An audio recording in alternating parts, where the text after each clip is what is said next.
walaupun iman kita kuat, kalau diuji dengan apa? Dengan harta, dengan wanita, luntur. Kain BS cakep banget, betul gak? Kain BS cakep banget, tapi kalau diredam pakai rinco, luntur. Begitu juga iman kita. Walaupun udah mantap juga jangan coba-coba, betul? Pasti luntur. Kenapa? Karena Allah telah mencoba hancurnya kaum Bani Israel itu dengan harta, dengan pangkat dan wanita. Berapa banyak orang-orang yang mulia, yang terhormat, jatuh dan terpuruk gara-gara dengan sebab wanita. Audio Jungle.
Bismillahirrahmanirrahim. Assalamualaikum warahmatullahi wabarakatuh. Alhamdulillah Rabbil alamin.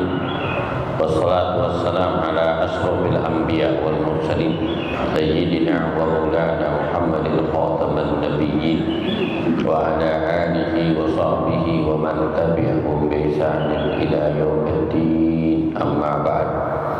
Yang kita muliakan para asatid, para hujjah, para orang tua, khusus ketua Masjid Jami Darussalam Al-Mukarramah Ustaz Bapak Haji Madmun Abdul Rahim, yang kita muliakan koordinator kuliah subuh Sabtu pagi Masjid Darussalam Al-Mukarramah Ustaz Bapak Haji Hambali bin Haji ila hadratin Nabi Muhammad sallallahu alaihi wasallam. Al-Fatihah.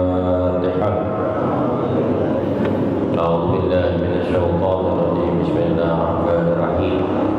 الحمد لله رب العالمين الرحمن الرحيم مالك يوم الدين. إياك نعبد وإياك نستعين اهدنا الصراط المستقيم صراط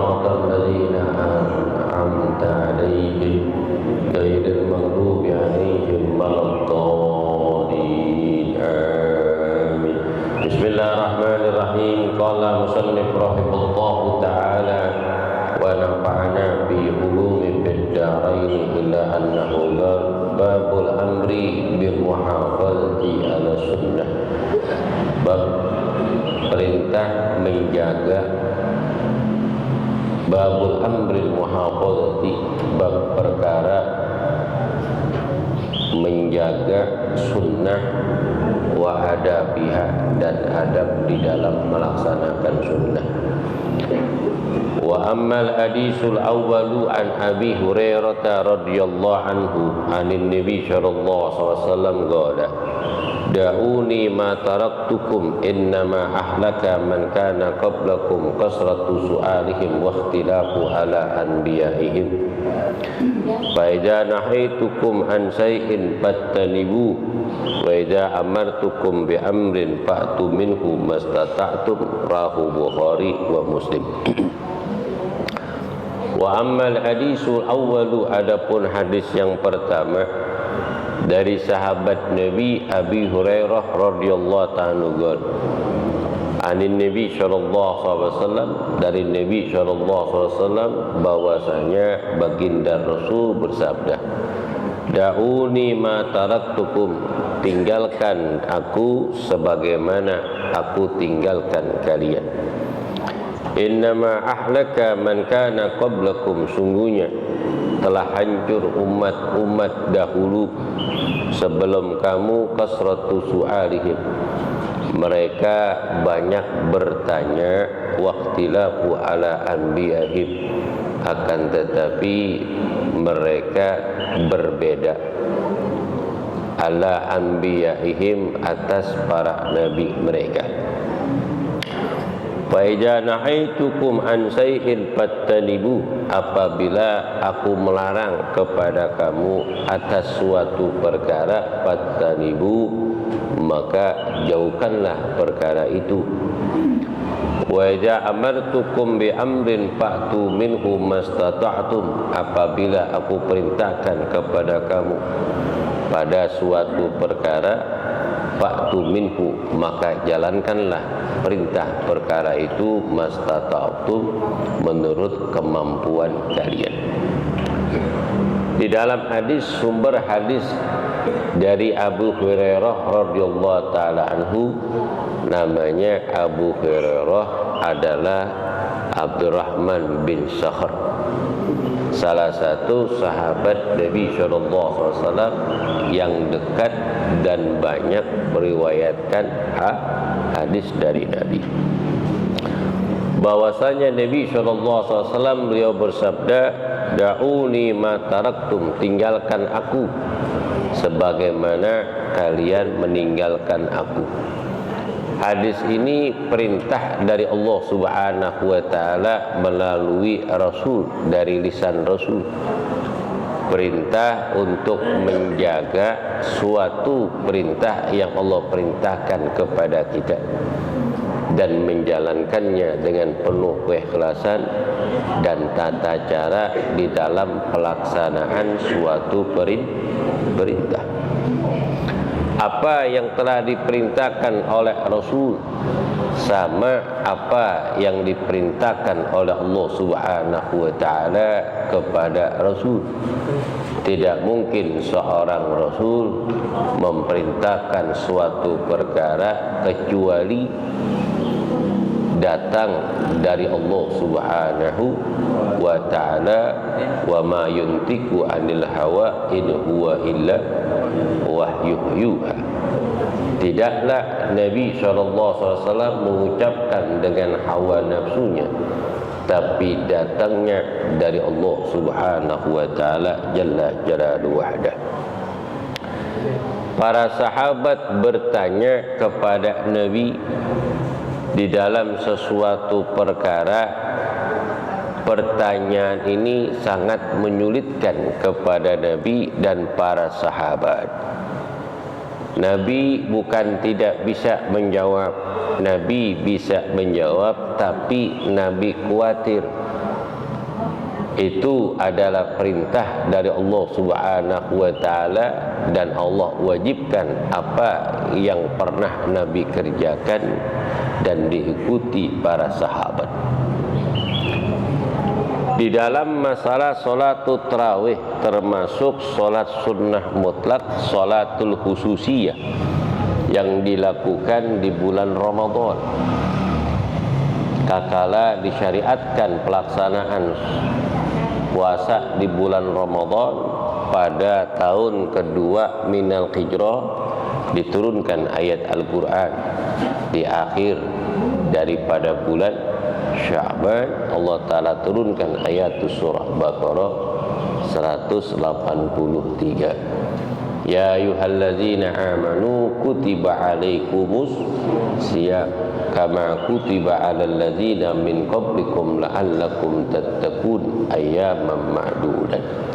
Wahai orang-orang yang beriman, telah diwajibkan kepada kamu puasa sebagaimana telah diwajibkan orang-orang sebelum kamu agar kalian menjadi orang yang bertakwa. Kakala diwajibkan oleh Allah di dalam melaksanakan ibadah puasa. Awal permulaan puasa, Nabi datang ke masjid melaksanakan sholat maghrib dan isya. Kemudian Nabi melaksanakan sholat tarawih dan diikuti oleh beberapa sahabat melaksanakan sholat tarawih di belakang Nabi. Pas hari yang kedua, malam yang kedua di bulan Ramadan, banyak orang-orang yang berdatangan melaksanakan sholat tarawih bersama Nabi. Pas malam yang ketiga, Nabi tidak melaksanakan sholat tarawih di masjid, akan tetapi beliau melaksanakan sholat tarawih di rumah bersama istrinya Sayyidah Aisyah radhiyallahu taala anha. Kemudian sahabat menunggu sampai tengah malam, tidak kunjung tuh Nabi datang. Kemudian para sahabat mendatangi rumah Rasulullah SAW dan menanyakan perihal kenapa Nabi SAW tidak datang ke masjid sedangkan sahabat menunggu untuk melaksanakan sholat tarawih. Karena masjid itu penuh dengan para sahabat. Kemudian Nabi SAW beliau menjawab, Inni khusyitu an tufrada alaikum fata'azzadu. Sungguhnya aku takut, khawatir jika Allah mewajibkan kepada kalian sholat tarawih, pasti kalian tidak mampu. Pasti kalian tidak mampu. Apa yang dijelaskan oleh Rasul?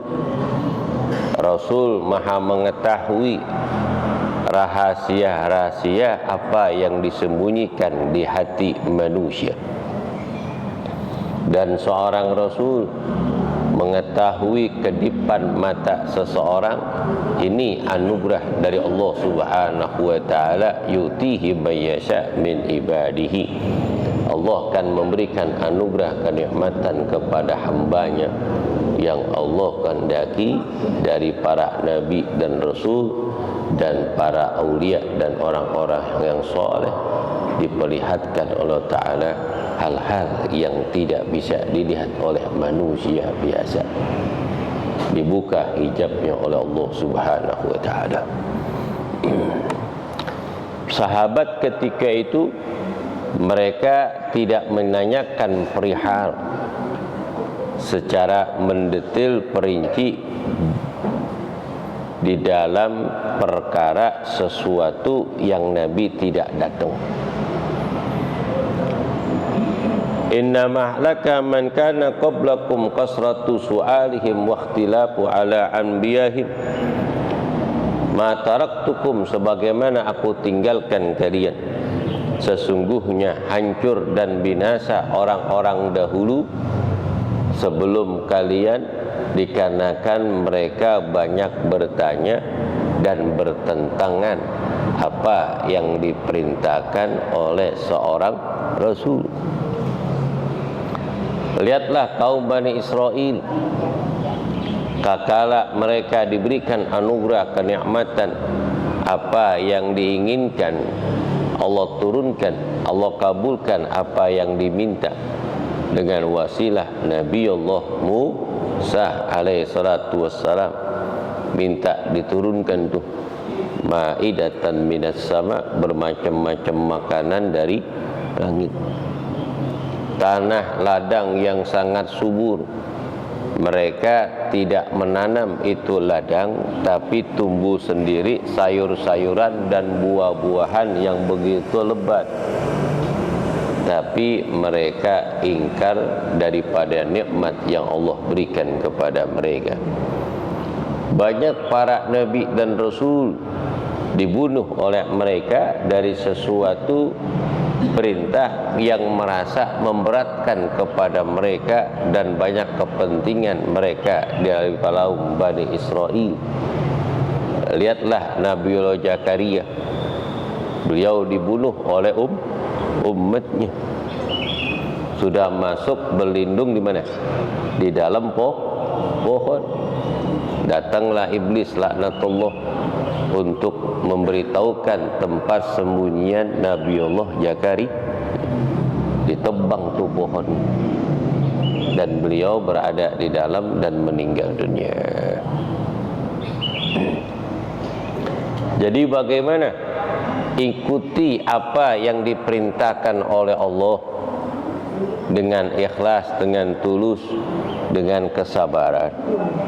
Allah wajibkan melaksanakan ibadah puasa 1 bulan penuh di bulan Ramadan. Awal puasa dari terbitnya fajar sampai terbenam matahari. Ada pula umat Islam yang mengerjakan puasa itu dengan cara dia. Apalagi kejawen juga. Dia puasa awal Ramadan sampai akhir Ramadan. Puasanya cuma 3 hari. Di penghujung 10 awal Ramadan dipuasa tuh. Nanti pertengahan puasa sehari. Nanti di akhir dia puasa. Tuh puasa kejawen namanya. Begitu pula kalau dia pengen makan ketika di puasa sahur.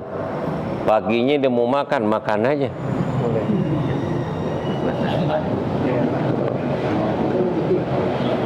Ada pula nggak perlu sembahyang Pak Ustadz.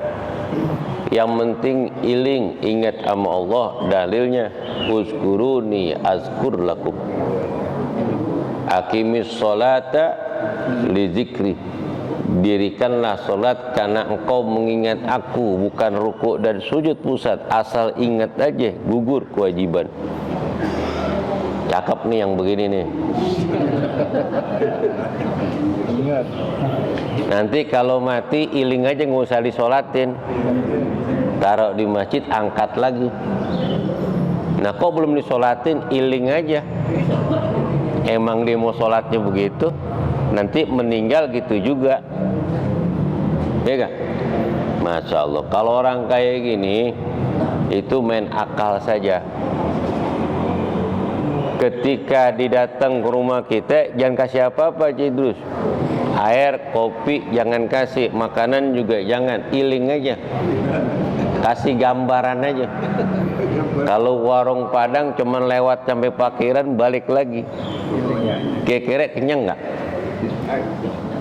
Namanya sholat tuh qaulun, ucapan, aqwalun wa af'alun. Yang namanya sholat itu adalah ucapan dan perbuatan yang didahului dengan takbir, diakhiri dengan salam. Itu makna sholat. Kalau iling doang berarti nggak sholat. Tidak ada ucapan, tidak ada gerakan. Diawali dengan takbir, diakhiri dengan ini iling doang. Ini nggak boleh nih. Harus kita tinggalkan kepahaman yang sesat. Itu. Mereka saling bertanya, tapi bertentangan pada perintah Nabi seperti kaum Bani Israel. Kakala terjadi pembunuhan salah satu daripada umatnya, kambing Garut, apa kambing Jawa, apa kambing gembel nih kita beli. Yang penting jenisnya kambing, jangan ayam. Laksanakan apa yang Allah perintahkan. Banyak lagi, nanya lagi. Nabiullah Musa sabar menjelaskan satu persatu daripada umatnya. Akhirnya kakala dipotong sapi tersebut, orang yang dibunuh ini, pemuda yang dibunuh, akhirnya bicara, wahai Nabi Allah, yang membunuh aku ini adalah pamanku, karena dia ingin mengambilkan harta warisan dari ayahku. Akhirnya pamannya ngaku tuh, akhirnya dikisos. Ternyata pembunuhan itu terjadi bukan orang yang jauh, tapi terjadi pembunuhan itu dari orang-orang yang dekat di kalangan kerabat, yang hasud, yang dengki kepada saudaranya. Sesungguhnya hancur umat-umat dahulu, mereka banyak bertanya tapi bertentangan dengan nabinya. Perintah Nabi untuk sahur sebelum puasa, as-sahur al-barakah, karena sahur itu adalah barakah. Untung Nabi nggak ditanya sama sahabat, ya Rasulullah, kalau umpama sahur kira-kira pakai sop, apa kayak rendang, apa pesati ya Rasulullah, atau kayak gabus kering. Yang penting walaupun cuman seteguk yang namanya air, itu udah namanya sahur. Begitu juga ketika berbuka puasa dianjurkan oleh Nabi untuk makan korma. Untung sahabat nggak nanya-nanya korma ajwa atau korma sukari ya Rasulullah.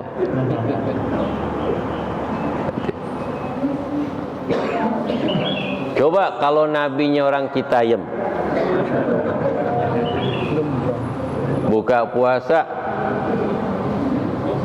tradisi di tempat kita, masya Allah, lontong ada, bakwan ada, tahu isi ada, kolak ada,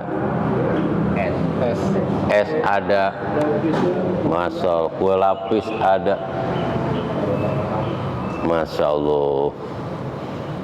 Itu nikmatnya tinggal di Indonesia. Mereka banyak bertanya tapi bertentangan dengan nabinya. Apa kata Nabi? Fa janahaitukum an shay'in fattanibu.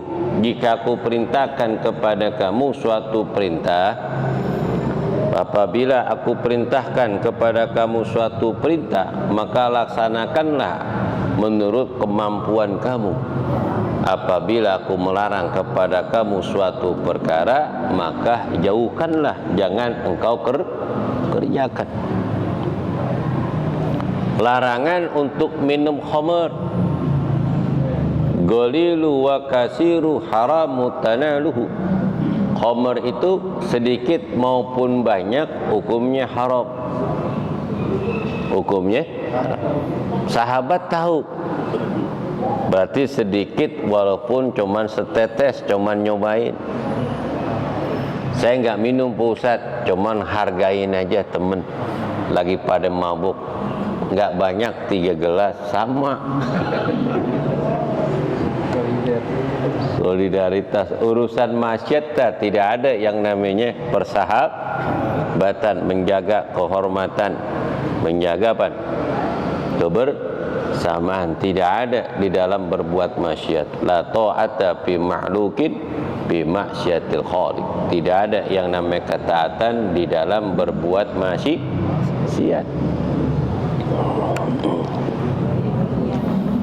Begitu juga apa yang Allah perintahkan kepada kamu, suatu perkara yang Nabi perintahkan, maka jalankanlah menurut kemampuan. Maka ittaqullah mastata'tum, bertakwalah kamu kepada Allah menurut kemampuan. Kalau enggak bisa sholat berdiri, sembayangi duduk. Kalau enggak bisa duduk, berbaring. Kalau enggak bisa juga berbaring, nanti kanan dan kiri lambungnya, maka sembahyang celentang. Isyarahin rukuk dan sujudnya dengan kapan? Gerakan kepala. Kalau enggak bisa juga, gerakin itu rukun-rukun dengan jarulnya, dengan apa? Dengan kedipan mata. Kedipan mata udah enggak bergerak pusat, jarul arkan bil qalbi.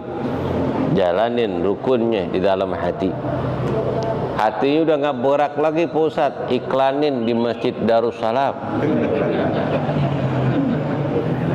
Inna lillahi wa inna ilaihi raji'un. Apa yang dilarang oleh Allah dan Rasulnya jauhkan, karena itu bisa membahayakan.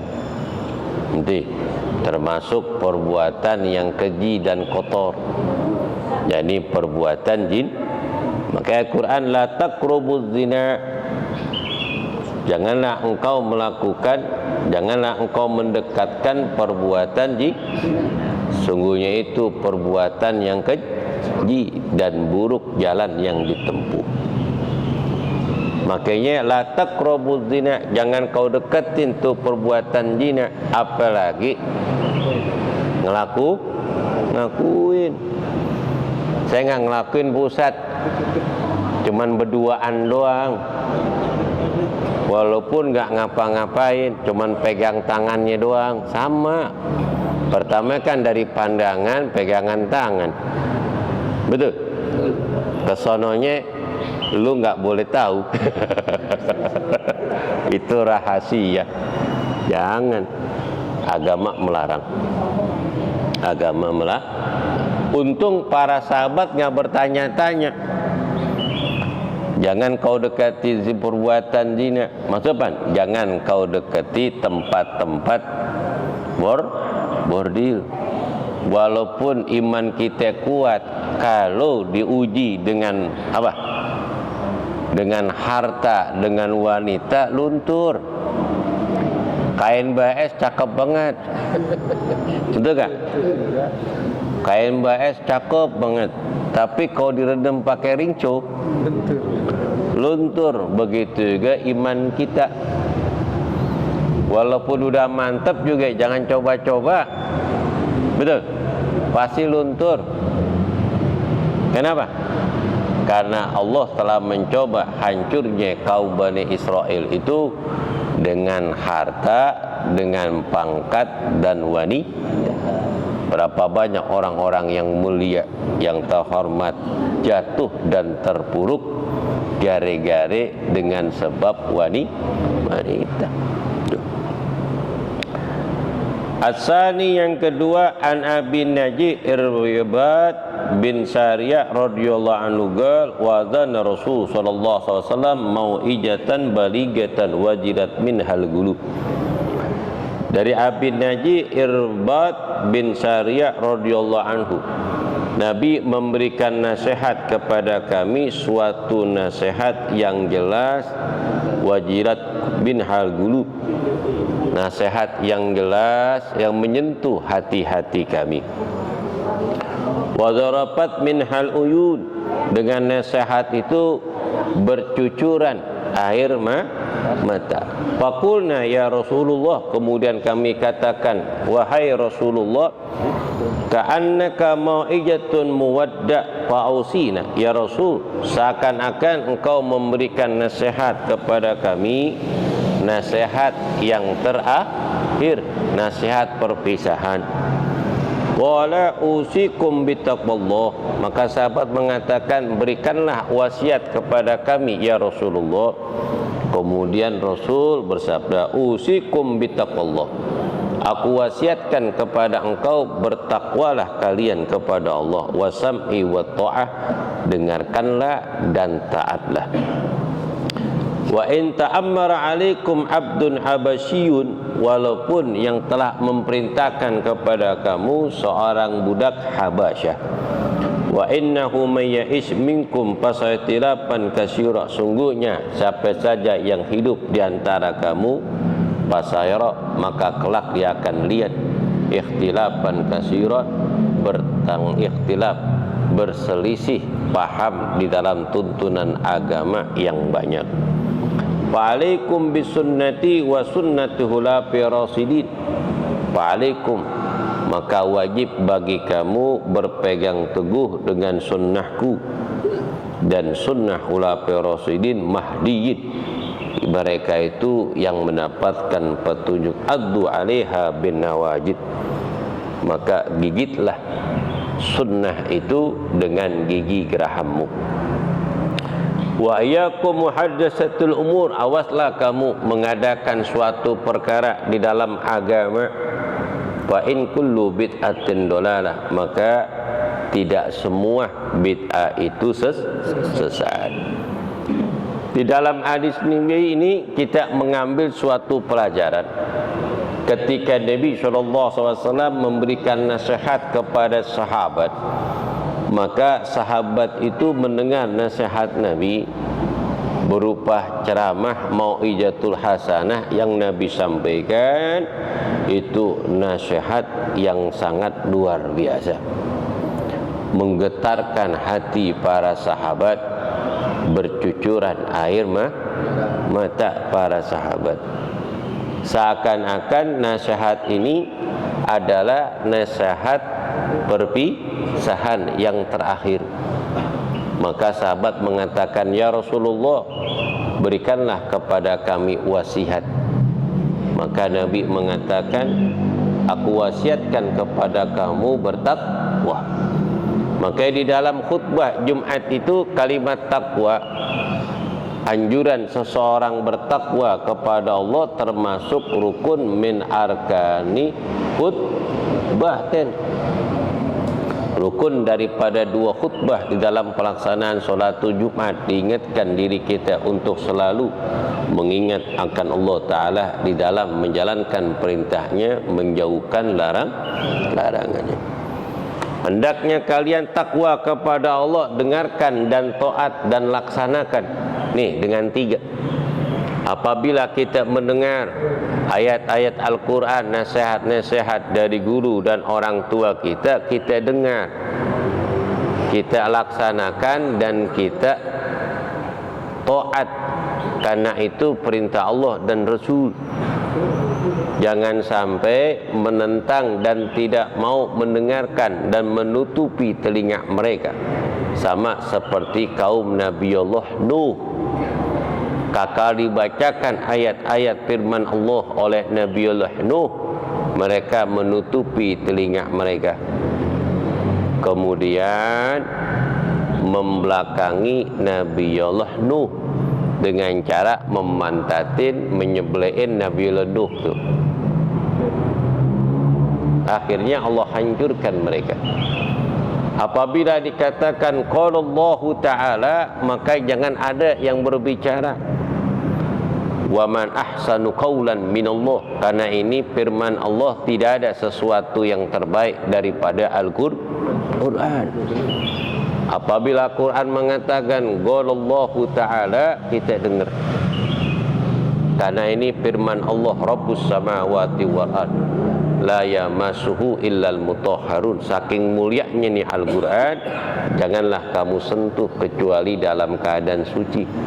Kenapa? Tanjilum min rabbil alamin, diturunkan dari Tuhan semesta alam, yakni Allah Subhanahu wa ta'ala. Kita dengar. Apabila dikatakan qala Rasulullah sallallahu alaihi wasallam, kita dengar dan kita taat apa yang diperintahkan Allah dan Rasul di dalam nasihat tersebut, kemudian kita laksanakan. Jangan nanya-nanya lagi, jangan bertanya, yang penting pelaksanaan.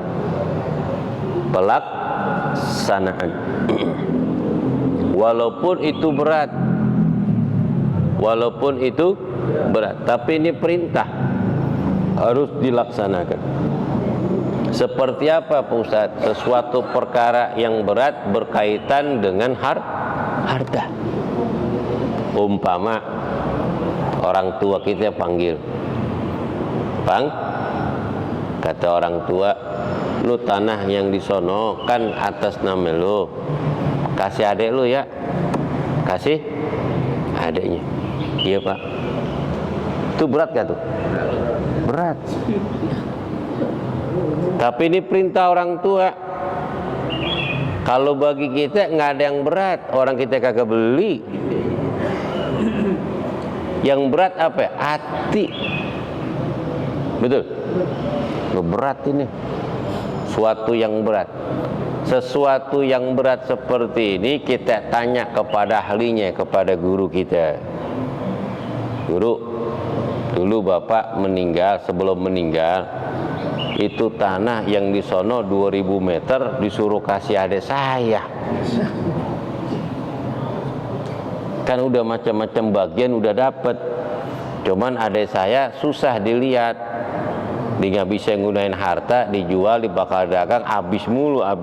Ini babanya khawatir di penghujung akhir hayat. Saya dikasih alhamdulillah, tapi saya nggak pernah jual. Saya kembangin kayak kerja ini dan itu, saya bisa beli yang lain. Diwasiatin suruh kasih dia. Gimana Pusat? Kasih.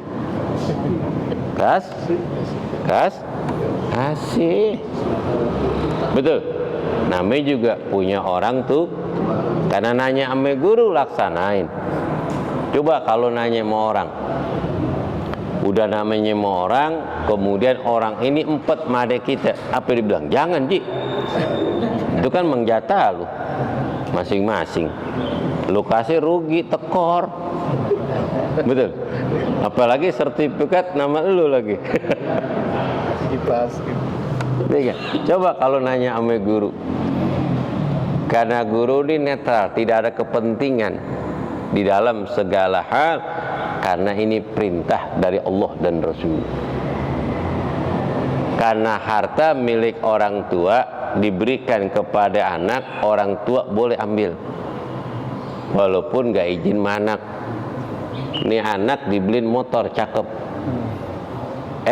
baru pakai 2 bulan orang tuanya butuh duit, dijual aja itu tanpa izin anak. Anak ngambek seminggu nggak pulang. Iya gak? Boleh.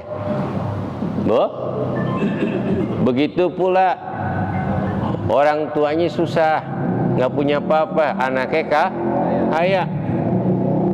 Datang itu baba kita ke rumah, pas sampai rumah kita nggak ada. Assalamualaikum, salam. Engkong datang, nuh cucu lihat, salaman. Dah.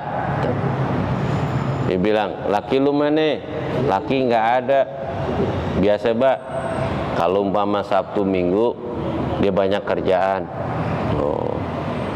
Kenapa Mang? Kemarin kuliah subuh, hari Rabu motor mogok. Motor baba apa? Nuh, ya Allah jelek banget Pak. Anak kaya, mantu kaya. Tuh motor Beat baru, serinya juga baru keluar, warna putih. Nih, pakai aja nih Pak. Ini STNK-nya, ini BBKB-nya, ame duit 2 juta. Pegang nih.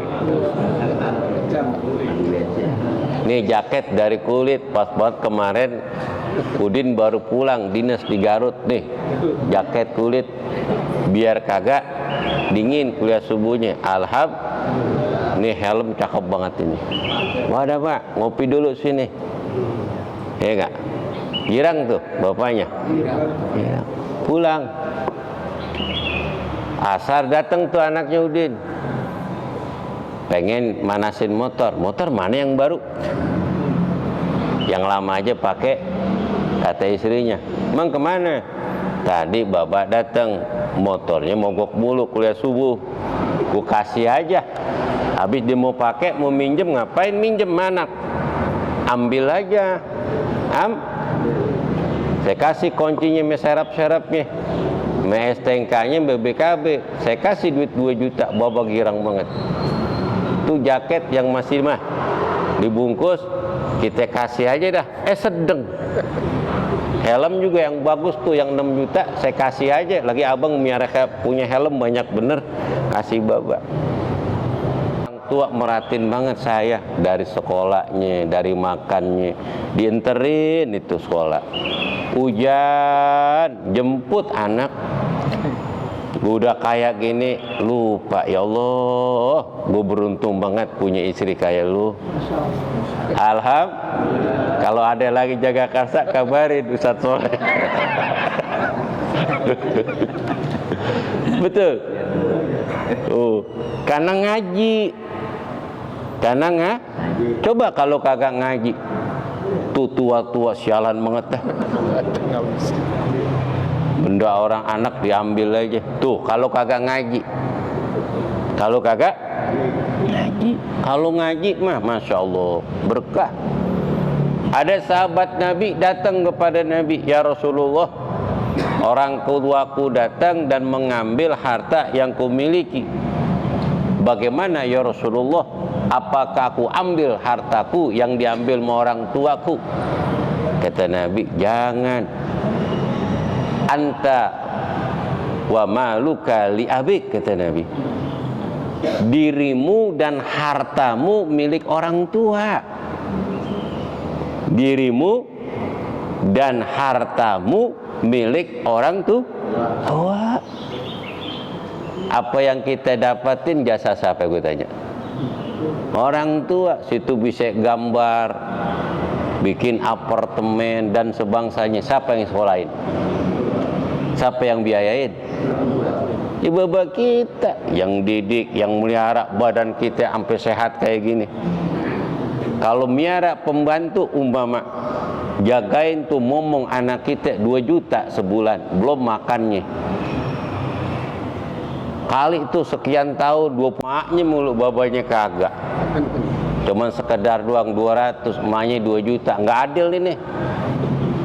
Nggak adil, Bu. Kagak adil. Emak 200, babak 2 juta. Cakep.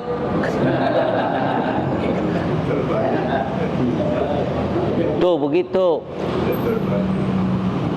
Bukan saya dilahirkan sama orang tua saya, ibu saya pusat 9 bulan. Yang ngerjain siapa?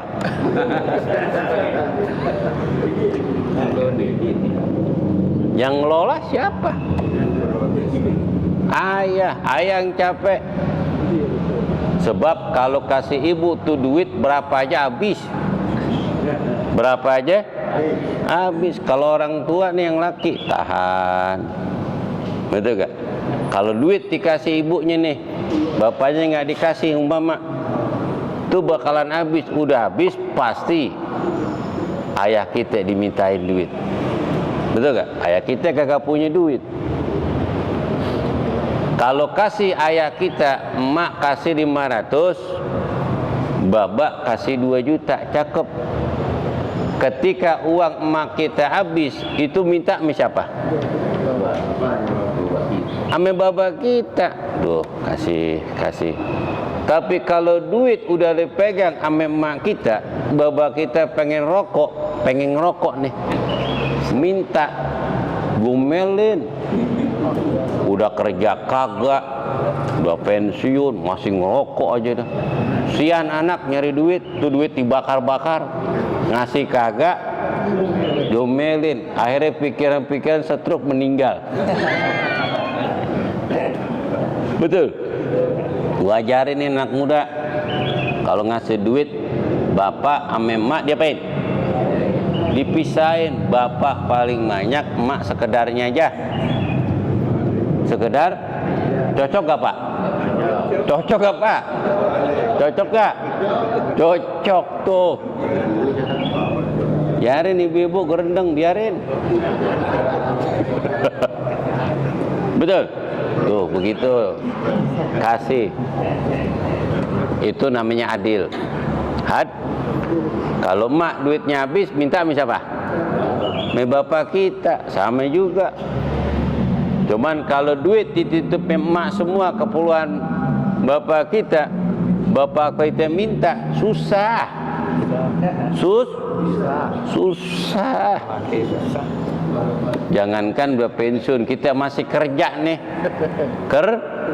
Kerja. Kebetulan di penghujung bulan kita ada keperluan. Kita minta tuh. Kita minta uang belanja yang masih ada. Apa kata bini? Kasbon bang ya? Kasbon, sedangkan duit kita yang kasih. Kita minta kasbon awal bulan. Mana kemarin minjem duit bakal bayar arisan, gope belum bayar. Betul. Tapi kalau istri uang belanja habis, minta lagi. Alasannya kasbon dah. Kasbon dah, barang 2 juta pinjam. Nanti awal bulan potong dah uang belanja, kasih sama lakinya. Pas awal bulan dipotong tuh 2 juta. Apa dibilang? Tega banget jadi laki. Kan urusan dapur gue masak mau untuk siapa mang? Untuk anak. Bakal abang. Iya juga kata laki. Udah kasih aja, jangan ngomong apa-apa. Panjang urusan. Berapa nggak kelar tuh. Akhirnya sembahyang duha jadi kagak sembahyang sampai jam 9. Tiga. Kita nggak ngomong nih Haji Hamim nih. Cuman kita ini uang belanja. Kok kurang bang? Kan kasbon kemarin. Itu ngomongnya lain tuh. Bu berceter banget itu. Ya kak, tuh orang perempuan memang begitu. Orang laki kalau nggak dibawailin sama orang perempuan nggak jalan. Betul. Kalau nggak dibawailin sama orang perempuan kagak jalan, nggak bergerak, mager. Maka itu ada manfaatnya, ada kekurangan dan kelebihan. Salah satu di antara keduanya. Al-Fatihah. A'udzu billahi rabbil alamin arrahmanir rahim maliki yaumiddin. Iyyaka na'budu wa iyyaka nasta'in ihdinas siratal mustaqim. Siratal ladzina